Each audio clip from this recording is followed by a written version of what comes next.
கர்த்தருக்கு ஸ்தோத்திரம். இறையியல் படித்து வருகிறோம். உள்ளூர் சபையின் குறித்து நாம் காரியங்களை கற்று வருகிறோம். உள்ளூர் சபை நிர்வாகத்தை பற்றி இன்றைக்கு நம்ம படிக்க இருக்கிறோம். சிஎஸ்ஐ போன்ற பாரம்பரிய ஸ்தாபனங்களிலே நிறைய அதற்கென்று சட்ட திட்டங்கள், ஒழுங்குகள், குழுக்கள், கமிட்டிகள் வைத்திருக்கிறார்கள். ஆனால் பெரிய ஸ்தாபனங்கள், assemblies of God, church of God போன்ற ஸ்தாபனங்களிலும் சில ஒழுங்குகள், அதற்கென்று குழுக்கள், கணக்கு வழக்குகள் எல்லாம் வைத்திருக்கிறார்கள். ஆனால் சிறிய சிறிய ஸ்தாபனங்கள், 2 சபை, 3 சபை, 10 சபை இருக்கிற ஸ்தாபனங்கள், 1 சபை இருக்கிற சுயாதீன சபைகள், இவைகளில் சில சபைகளில் ஒழுங்குகள், பதிவேடுகள் இல்லாமல் இருக்கிறதை பார்க்க முடியும். இது எல்லாம் நான் சொல்கிற ஆலோசனைகள் எல்லா சபைகளுக்கும் உரியது. ஒரு உள்ளூர் சபையில் நிச்சயமாய் சில பதிவேடுகளை நாம் வைக்கணும். சாதாரண நோட்டு புத்தகம் வாங்கி கூட அதை பதிவேடுகளாக நாம் பயன்படுத்தலாம். ஞானசான பதிவேடு, கணக்கு புத்தகம், திருமண பதிவேடு, மினிட்ஸ் புத்தகம், அடக்கம் செய்யப்பட்டவர்களுடைய பதிவேடு, இது நிச்சயமாக ஒரு சபையில், உள்ளூர் சபையில் வச்சுருக்கணும். ஞானசானம் எடுக்கிறவங்களுடைய பேர், முகவரி, அப்பா அல்லது கணவருடைய பேர், பிறந்த தேதி, அவங்க கையெழுத்து, இதெல்லாம் ஒரு நோட்டு புத்தகத்தில் வாங்கி வைக்கணும். அதற்கான அந்த ஒரு ஃபைல் போட்டு அவங்க பிறந்த தேதிக்கான அத்தாட்சி, அவங்க ஆதார் காப்பி, இதெல்லாம் வாங்கி வைக்கணும். இது நாளைக்கு என்னைக்காவது அவங்களுக்கு ஞானசான சான்றிதழ் கொடுப்பதற்கு அல்லது நாளைக்கு ஒரு சட்ட சிக்கல் வந்தால் அதுக்கு இதெல்லாம் பயன்படும்.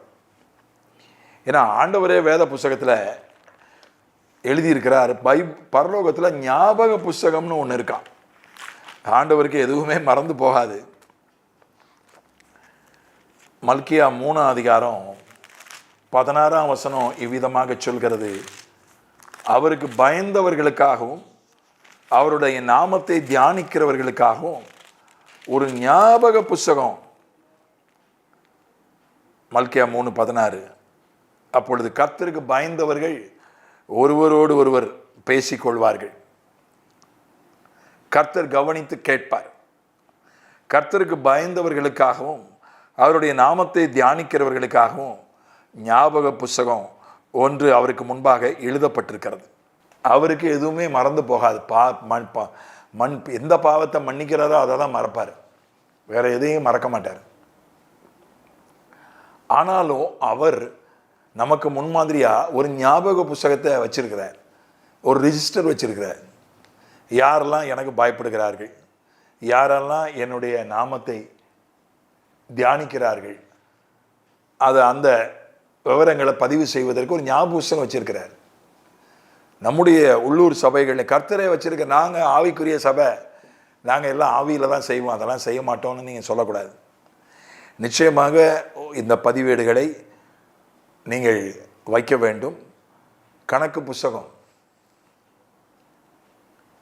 தனிப்பட்ட காணிக்கைகள், பாஸ்டருக்கு தனிப்பட்ட, ஒவ்வொரு ஸ்தாபனத்திலையும் ஒரு சட்டத்திட்டம் இருக்கும். பாரம்பரிய சபைகளில் தனிப்பட்ட காணிக்கைக்கு அனுமதி கிடையாது. அது எல்லாத்தையும் சபை கணக்கில் கொண்டு வரணும். ஆனால் சுயாதீன சபைகளில், ஆவிக்குரிய சபைகளில் தனிப்பட்ட காணிக்கைகளை அனுமதிக்கிறார்கள். பெட்டியில் போடுற காணிக்கை, குறிப்பிட்ட விஷயத்திற்காக கவர் காணிக்கை, இதெல்லாம் சபை கணக்குக்கு போகுது. ஊழியக்காரர்களுக்கு தனிப்பட்ட காணிக்கைகளை அவர்கள் பயன்படுத்தி கொள்ளலாம். ஏன்னா பல ஆவிக்குரிய சபைகளில் சம்பளம் கிடையாது பாஸ்டருக்கு. அசம்பிளிஸ் ஆஃப் காடில் பாஸ்டருக்கு சம்பளம் கிடையாது. அவருக்கென்று வருகிற தனிப்பட்ட காணிக்கைகளை எடுத்துக்கொள்ள வேண்டும், அல்லது சபை காணிக்கையிலிருந்து ஒரு பகுதியை எடுத்துக்கொள்ள வேண்டும். அதனால் நீங்களே உங்களுக்கு ஒரு ஒழுங்கை வைத்து கொள்ளலாம். கணக்கு, சபைக்கென்று வருகிற காணிக்கைகளை கணக்கு வைத்து கொள்ளலாம், ஒரு கணக்கு புஸ்தகம். அது மாதிரி திருமண பதிவேடு, சில பாஸ்டர்களுக்கு திருமண லைசன்ஸ் இருக்காது. அப்போ அவங்ககிட்ட பதிவாளரை, திருமண பதிவாளரை வெளியிலேருந்து வர வைப்பாங்க. அவர்கிட்ட தான் அந்த விவரம் ரிஜிஸ்டரில் இருக்கும், சபையில் இருக்காது. ஆனால் என்ன செய்யணும், சபையில் ஒரு ரிஜிஸ்டர் போடணும். மாப்பிள்ளை பெண்ணுடைய பேர், பெற்றோர் பேர், பிறந்த தேதி, முகவரி, சாட்சிகள் யார், அவங்க கையெழுத்தை வாங்கி ஒரு நோட்டு புத்தகத்தில் பதிஞ்சு வைக்கணும். பின்னால் தேவைப்படும். அதனால் பாரம்பரிய சபைகளில் 2 கையெழுத்து வாங்குறாங்க. திருமண ரிஜிஸ்டர்லையும் கையெழுத்து வாங்குறாங்க, சபைக்கு என்று இருக்கிற ரிஜிஸ்டர்லையும் கையெழுத்து வாங்குறாங்க. அதனால் ஆவிக்குரிய சபைகளும் அதை செய்வது நல்லது.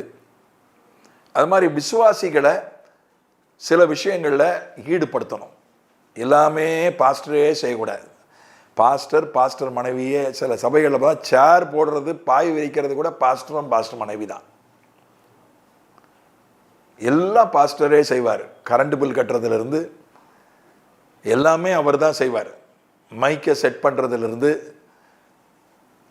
சின்ன சபையாக இருந்தால் கூட 50 பேர் கொண்ட சபையாக இருந்தால் கூட மற்றவங்களுக்கு அந்த வாய்ப்பை கொடுக்கணும், மற்றவங்களை பயிற்றுவிக்கணும், மற்றவங்களை செய்கிறதுக்கு அவங்க கையில் கொடுக்கணும். ஞாயிறு பள்ளி எடுக்கிறது, சில சபைகளில் பாஸ்டர் தான் சண்டே ஸ்கூலில் எடுப்பார். பாஸ்டர் மனைவி அவங்க கண்காணிப்பு, பாஸ்டர் அதை கண்காணிக்கணும், வழி நடத்தணும். ஆனால் விசுவாசிகளை கண்டுபிடிச்சி அவங்களுக்கு பயிற்சி கொடுத்து அவங்கள ஞாயிறு பள்ளி ஆசிரியர்கள், வாலிபர் குழு தலைவர்கள், பாஸ்டர் வாலிபர் குழு, ஏன்னா வாலிபர்கள் பல பாஸ்டர்கள் வாலிபர்களை மற்றவங்க கையில் கொடுக்க மாட்டாங்க. ஏன்னா அவங்க பின்னால் வாலிபர்கள் போயிடுவாங்க. வாலிபர்கள் பல நேரங்களில் வாலிபர்களால் தர்ம சங்கடங்கள் வரும் சபைக்கு, பாஸ்டருக்கு. அவங்க வாலிபர் ஊழியத்துக்கு ஒருத்தரை வச்சு அவர் சொல்கிறபடி கேட்டு பாஸ்டருக்கு சில நேரங்களில் எதிராக வாலிபர்கள் போகிறதுக்கு வாய்ப்பு உண்டு. அதனால் பாஸ்டர் தலைவராக இருக்கலாம், வாலிபர் ஊழியத்துக்கு செயலாளராக பொருளாளராக யாரையாவது போடலாம், தன்னுடைய கட்டுப்பாட்டில் வச்சுக்கலாம், கண்காணிப்பில் வச்சுக்கலாம். வாலிபர் ஊழியத்துக்கு ஒருத்தரை போடலாம், 2 பேரை போடலாம். சகோதரிகள் ஐக்கியத்துக்கு அதே மாதிரி பாஸ்டர்மாவுடைய தலைமையில் அதை வைத்து அவங்கள தலைவையாக போட்டு செயலாளர், ஒருங்கிணைப்பாளர், பொருளாளர் யாராவது சகோதரிகளை போடலாம், விசுவாசிகளை. அது மாதிரி கட்டடம் பராமரிப்பு, நிலம் பராமரிப்பு, இதெல்லாம் விசுவாசிகள் செய்யும்படி கொடுக்கலாம். பதிவேடுகளை எழுதுறது, எழுத்து வேலை, கணக்கு வழக்கு எழுதுறது, இதெல்லாம் பாட்டு பாடுறது, வர்ஷிப் நடத்துறது. சில ஆராதனை பாஸ்டரே பாட்டு பாடி, பாஸ்டரே வர்ஷிப் நடத்தி, அவரே கீபோர்டு போட்டு அவரே பிரசங்கம் பண்ணுவார். சில சபைகள் அப்படி இருக்கும். நான் செஞ்சால் தான் நல்லா இருக்கு, மற்றவங்களுக்கு செஞ்சால் நல்லா இல்லைன்னு நீங்கள் சொல்லலாம். அப்போ என்னைக்கு தான் அவங்க பயிற்சி பெறுவது? ஆர்வம் உள்ளவர்களுக்கு பயிற்சி கொடுக்கணும், அவங்கள விடணும். நம்ம மாதிரி நம்ம அளவுக்கு பிரசங்கம் பண்ண மாட்டாங்க, ஆனால் அவங்கள நம்ம விடணும். அது ரொம்ப முக்கியம். வாய்ப்பு கொடுக்கணும். ஒரு சங்கீத தியானம் எடுக்கிறதுக்கு அவங்களுக்கு வாய்ப்பு கொடுக்கலாம். மற்றதெல்லாம் கரண்ட் பில் கட்டுறதுக்கு இப்போ எல்லாம் ஆன்லைனில் கட்டிடுறாங்க. மற்ற காரியங்களுக்கு ஒரு அரசு அனுமதி பெறணும், ஒரு அரசு அலுவலகத்துக்கு போகணும், ஒரு கூட்டம் நடத்த, ஒரு காவல் நிலையத்துக்கு போகணும். இதெல்லாம் விசுவாசிகள் அனுப்பணும். பாஸ்டரே போய் எல்லா இடத்துக்கும் போகணும்னு அவசியம் இல்லை. நிதி திரட்டுவதற்கு அது யாராவது 2 பேர் கையில் கொடுத்துடலாம். அவங்க ஒரு கூட்டம் நடக்குது, ஒரு மிஷனரி பணிக்கு நிதி திரட்டணும், ஒரு குறிப்பிட்ட காரியத்துக்கு நிதி திரட்டணும், ஒரு கட்டட நிதி திரட்டணும். 2 பேர் கையில் 2 பேர் 3 பேர் கொண்ட குழுவை அமைச்சு அவங்க கையில் கொடுத்துடலாம். நீங்கள் எல்லாம் சேகரித்து கணக்கு வழக்கு வச்சு ரசீது கொடுத்து அதை ஒப்படைங்க. பாஸ்டரே எல்லாத்தையும் வாங்கிக்கிட்டு கணக்கு எழுதிக்கிட்டு ரசீது கொடுத்துட்டு இருக்க முடியாது. விட்டுச்செப குழு தலைவர்களை போடலாம். அவங்கள தூண்டி ஏவி எழுப்பி பயிற்றுவித்து பயன்படுத்தலாம். அதே மாதிரி ஞானசானம் கொடுக்கும்போது அப்போஸ்தலர் 8ஆம் அதிகாரம் 27 37 வரைக்கும் வாசிக்கிறோம். கந்தாகே என்பவருடைய மந்திரி, எத்தியோப்பிய மந்திரி, ஞானசானம் எப்படி கொடுக்கப்பட்டது? பிலிப்பு உடைய முதல் சந்திப்பிலே அவனுக்கு ஞானசானம் கொடுக்கப்படுகிறது. அவன் கேட்குறான், நான் ஞானசானம் எடுக்கட்டுமான்னு. முழு இருதயத்தோடு விசுவாசித்தால் தடை இல்லைன்னு சொல்கிறான். அந்த மந்திரி கிறிஸ்துவத்துக்கு புதிதானவன் அல்ல. ஏற்கனவே அவன் எருசலேம் ஆலயத்துக்கு ஒழுங்காக போகிறவன். எருசலேம் ஆலயத்தில் தொழுது கொள்கிறவன், ஏற்கனவே வேதம் வாசிக்கிறவன், சபைக்கு போகிறவன்.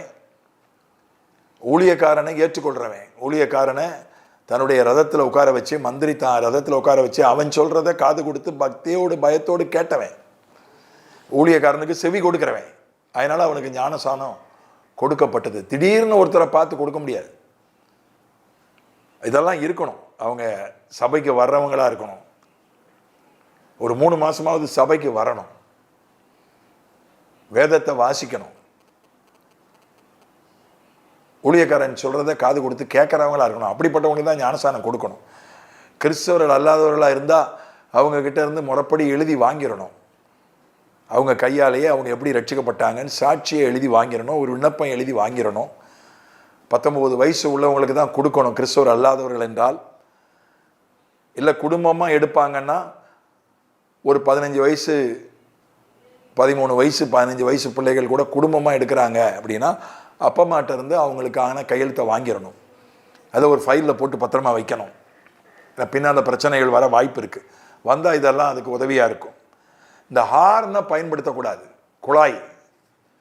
குழாய் ஒளிபெருப்பி ஹார்ன் ஸ்பீக்கர். ஏன்னா சுப்ரீம் கோர்ட் அதை தடை பண்ணிட்டு தீர்ப்பு கொடுத்தாச்சு. இல்லை நடைமுறையில் அதை இன்னும் அவங்க கொண்டு வரல. கொஞ்சம் கொஞ்சமாக தான் பிரச்சனை வந்தால் அவங்க அதை நடைமுறைப்படுத்துகிறாங்க. அவன் வச்சுருக்கான், இவன் வச்சுருக்கான், நானும் வைப்பேன்னு அது மற்றவங்களுக்கு இடையூறாக இருக்குது. நான் இருக்கிற வீட்டை சுற்றி எத்தனையோ கிறிஸ்துவ ஆலயங்கள் இருக்குது. ஒரு 10 ஆலயங்களாவது இருக்கும். அந்த ஒலிபெருக்கி சத்தம் என் வீட்டுக்கு கேட்கும். சில நேரங்களில் நல்லா இருக்குது, எனக்கு நல்ல பாட்டு போடுறாங்க, நல்லா இருக்குது. சில நேரங்களில் எனக்கு தொல்லையாக இருக்குது. சில நேரங்களில் சிலர் பாடுறாங்க, அவங்களுக்கு பாடுறதுக்கு கிருபை இல்லை, பாட தெரியல, காதுக்கு ரொம்ப கஷ்டமாக இருக்குது. சில நேரங்களில் ஒரு மொபைல் ஃபோன் பேச முடியல, யாராவது வந்தால் பேச முடியல, ஹார்னை கட்டி அவங்க பேசுகிறாங்க, ஜெபம் பண்ணுறாங்க. இது தேவையில்லை. நம்ம கீழ்ப்படியணும். அவன் வச்சுருக்கான், இவன் வச்சுருக்கான், நானும் வைப்பேன்னு சொல்லக்கூடாது. சட்டத்துக்கு கீழ்ப்படியணும். நம்ம சபைக்குள்ளே இருக்கிறவங்களுக்கு மட்டும் கேட்டால் போதும். அது ரொம்ப முக்கியம். ஏனென்றா அதே மாதிரி அரசாங்கத்துக்கு கீழ்ப்படியணும்.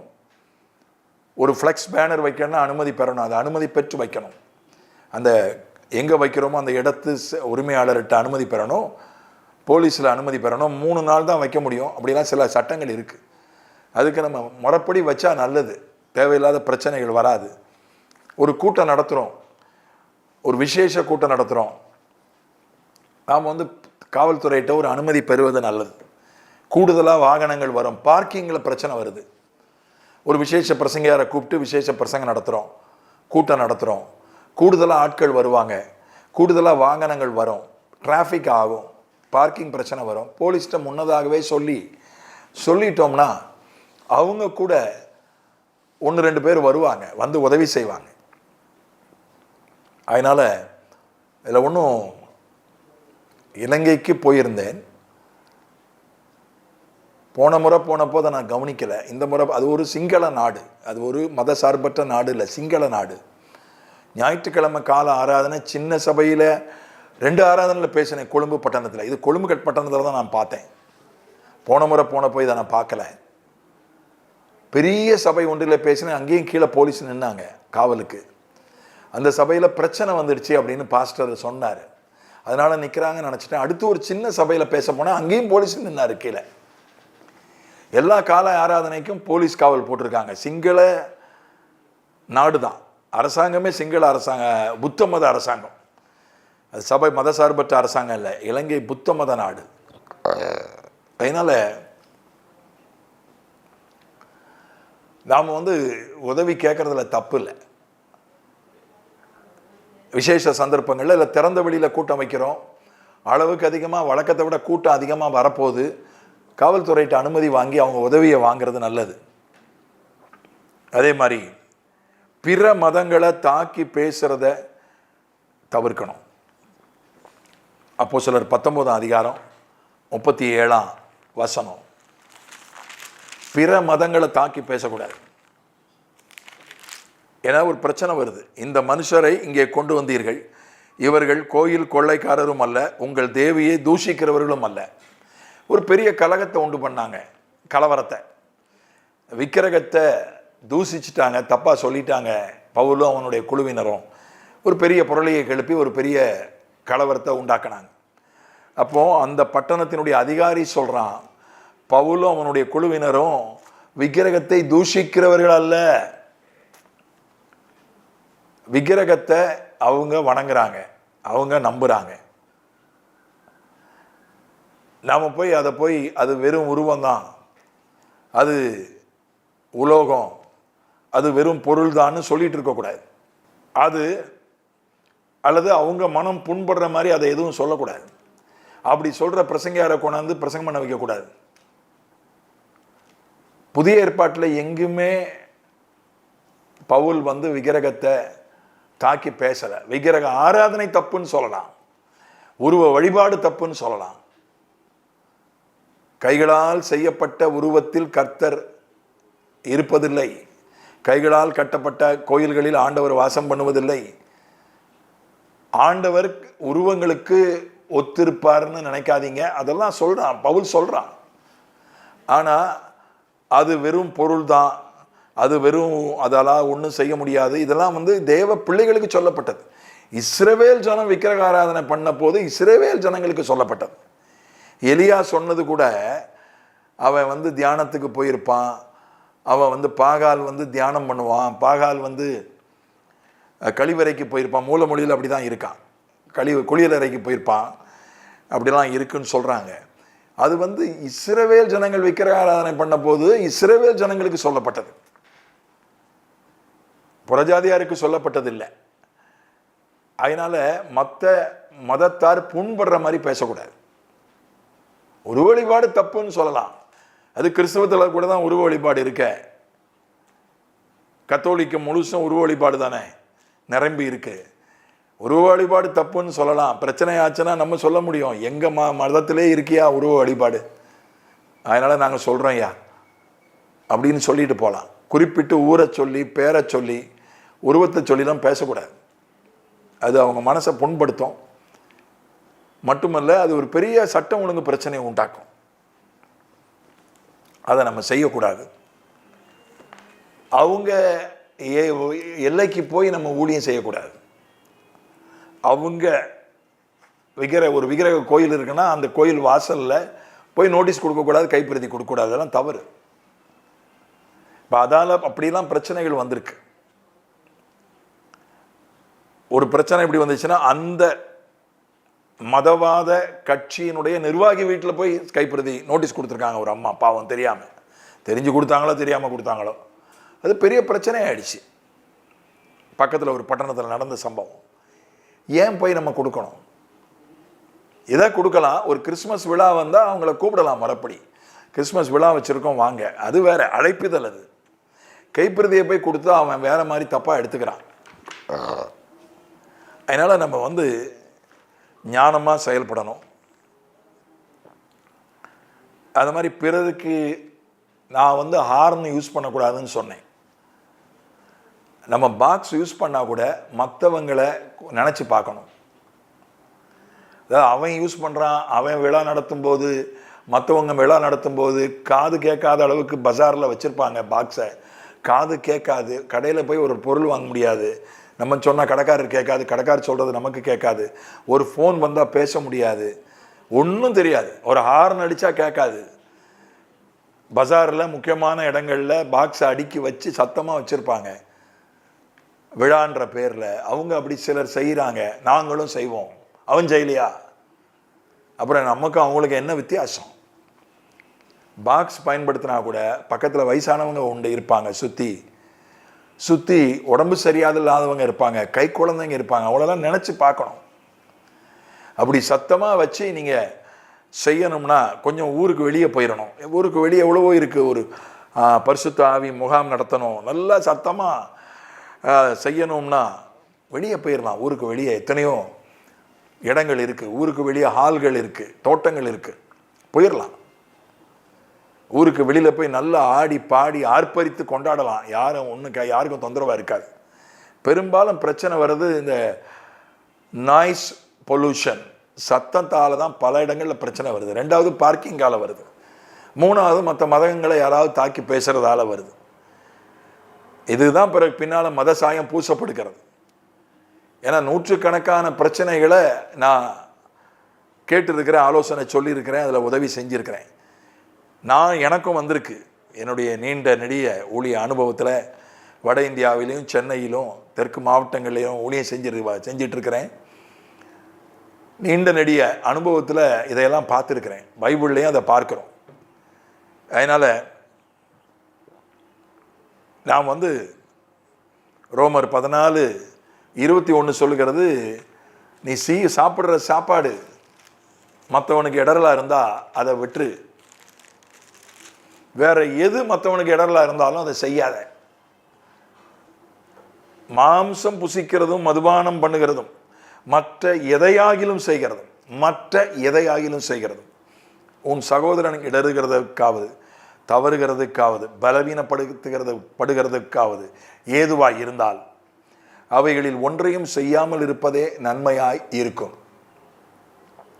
மாம்சம் புசிக்கிறது, மற்ற எதையாகிலும் செய்கிறது, இடறுவதற்கு தவறுவதற்கு பலவீனப்படுவதற்கு, மற்றவர்கள் உன் சகோதரன் இடறுவதற்கு தவறுவதற்கு பலவீனப்படுவதற்கு ஏதுவாயிருந்தால் செய்யாமல் இருப்பது நன்மை. அதனால ரொம்ப சத்தமாக பாக்ஸ் வைக்கிறது மற்றவனுக்கு இடரலா இருக்கு, அக்கம் பக்கத்தில் இருக்கிறவங்களுக்கு, நாம் அதை தவிர்க்கிறது நல்லது. நமக்கு மட்டும் கேட்குற மாதிரி இல்லை, சபையை ஏசி பண்ணிக்கலாம், சவுண்ட் ப்ரூஃப் பண்ணிக்கிட்டால் வெளியே சத்தம் போகாது.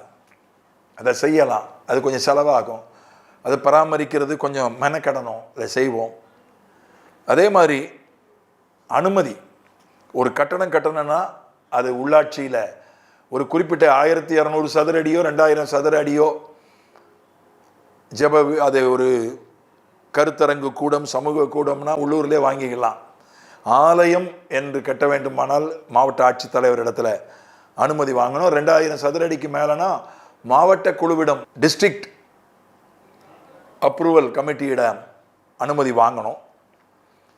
அது என்ன அனுமதி வேணுமோ அந்த அனுமதியை பெற்று அதிகாரிகள்கிட்ட போய் கலந்து ஆலோசித்து செய்வது நல்லது. ஏன்னா நாம் தேவ அதிகாரங்களுக்கு கீழ்ப்படிய வேண்டும் என்று ரோமர் 13:2 சொல்கிறது. ஊழியர் சான்றிதழ், சபை பதிவு சான்றிதழ்லாம் அதனுடைய காப்பியெல்லாம் ஃப்ரேம் பண்ணி அல்லது லேமினேட் பண்ணி சபையில் முக்கியமான இடத்துல அதனுடைய நுழைவாயிலில் மாட்டி வைக்கிறது நல்லது. வர்றவன் பார்த்துட்டு போகிறான், என்னமோ பிரச்சனை பண்ணுறான், நீங்கள் அனுமதி பெறாமல் செய்கிறீங்க அப்படின்னு சில மதவாத இயக்கங்கள் பிரச்சனை பண்ணுறாங்க. அதை பார்த்து அவன் அனுமதி இருக்குது, பதிவு இருக்குது, அனுமதி இருக்குன்னு போயிட்டே இருக்க போகிறான். மாட்டி வைக்கிறது நல்லது. அப்போஸ்தலர் 15:24 சொல்கிறது, எங்களால் கட்டளை பெறாத சிலர் உங்கள் ஊரில் தப்பாக பிரசங்கம் பண்ணிட்டாங்கன்னு அங்கே சொல்கிறாங்க. அதுதான் தலைவர்களால் கட்டளை பெறுவது தான் ஆர்டினேஷன் சர்டிஃபிகேட், ஊழியர் அபிஷேக சான்றிதழ். எங்களை போன்ற அமைப்பை சார்ந்தவர்கள், எங்களை போன்ற அமைப்புகள் அதற்கு தகுதி உள்ளவர்களுக்கு அந்த சான்றிதழ்களை நாங்கள் கொடுக்கிறோம். அதனால் அவன் பார்த்துட்டு அதை போயிட்டே இருக்க போகிறான். அவங்க நம்மக்கிட்ட வாக்குவாதம் பண்ண வேண்டிய அவசியம் இல்லை. அதே போல் பதிவு பெற்ற ஊழியத்தில் உங்கள் சபையை நீங்கள் இணையுங்க, அல்லது நீங்கள் உங்கள் சபையை அரசாங்கத்தில் பதிவு செய்து வைத்துக் கொள்ளுங்கள். இது நல்லது. முக்கிய முடிவுகளை எடுக்கிறதுக்கு முன்னால் மூத்த விசுவாசிகளை கலந்து ஆலோசிக்கணும். இப்போ அப்போஸ்தலர் 6 பிரச்சனை வந்துச்சு. விதவைகளுக்கு தினமும் உணவு கொடுத்தாங்க, அதில் பாரபட்சம் காட்டப்படுவதாக பிரச்சனை வந்துச்சு. அப்போஸ்தலர்கள் 12 அப்போஸ்தலர்கள் இயேசுவோடு இருந்தவர்கள், அதிகாரம் பெற்றவர்கள், அவங்க முடிவெடுக்கலை.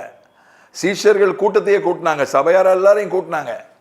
கூட்டி சொன்னாங்க, எப்பா பிரச்சனை வந்துச்சு, அதனால் அதை நிர்வாகம் பண்ணுறதுக்கு ஒரு 7 பேரை நியமிக்கலாம். நாங்கள் அந்த நிர்வாகத்தை பண்ணால் எங்கள் ஜெபம் பாதிக்கப்படும், போதிக்கிற ஊழியம் பாதிக்கப்படும். இந்த நிர்வாகத்தை ஒரு 7 பேர் பார்த்து கொள்ளட்டும் அப்படின்னு கலந்து பேசி முடிவெடுத்தாங்க. நான் ஜெபம் பண்ணேன், எனக்கு ஆண்டவர் தரிசனம் கொடுத்தாரு, கர்த்தர் சொல்லிட்டாருலாம் சொல்லலை. அவங்க கர்த்தர் ஜெபம் பண்ணியிருக்கலாம், கர்த்தர் சொல்லியிருக்கலாம். ஆனால் அதை விசுவாசிகளோடு கூட்டத்தை கூட்டி கலந்து பேசி அறிவிச்சாங்க. எல்லாருக்கும் அது பிரியமாய் காணப்பட்டது. ரொம்ப அழகாக சொல்லப்பட்டிருக்கு அப்போஸ்தலர் 6ஆம் அதிகாரத்தில். எல்லா சபை அங்கத்தினர்களுக்கும் இந்த யோசனை சபையார் எல்லாருக்கும் பிரியமாய் இருந்தது. 6:5 அப்போஸ்தலர். இதெல்லாம் கடைபிடிச்சா சபை வளரும், சபை சுமூகமா கூடிய வரைக்கும் அது நடத்துவதற்கு உதவியாக இருக்கும். பிதாவே, இயேசுவின் நாமத்தில் உள்ளூர் சபை காரியங்களுக்காக, நிர்வாகத்திற்காக ஜெபிக்கிறோம். அது பாரம்பரிய சபையோ, அது ஆவிக்குரிய ஸ்தாபன சபையோ, சுயாதீன சபையோ, பதிவேடுகளை சரியாக பராமரிக்க உதவி செய்யும். சபை விசுவாசிகளை எவ்வளவு ஈடுபடுத்த முடியுமோ சபை நிர்வாகத்தில், ஊழியத்தில் ஈடுபடுத்துறதுக்கு உதவி செய்யும். ஆண்டவரே, சத்தத்தால் சுற்றி இருக்கிறவங்களுக்கு இடையூறு வராதபடி பார்த்து கொள்ள உதவி செய்யும். காவல்துறையினுடைய உதவியை தேவைப்படும் போது பயன்படுத்த உதவி செய்யும். கட்டடம் கட்டும்போது அனுமதிகளை, உரிய அனுமதியை பெற்று கட்டடம் கட்ட உதவி செய்யும். பதிவு செய்ய, ஊழியர் அபிஷேக சான்றிதழ்களை பெற்றுக்கொள்ள உதவி செய்யும். சபையில் முடிவுகளை எடுக்கும்போது விசுவாசிகளை கலந்து ஆலோசித்து முடிவு எடுக்க ஊழியக்காரர்களுக்கு உதவி செய்வீராக. சபையினுடைய நிர்வாகம் வேத வசனத்தின்படி அது ஞானத்தோடு நடைபெற உதவி செய்யும். சபைகளை ஆசீர்வதியும், சபைகளை வளரச் செய்யும், பலப்படுத்தும். இயேசுவின் மூலமே பிதாவே, ஆமென்.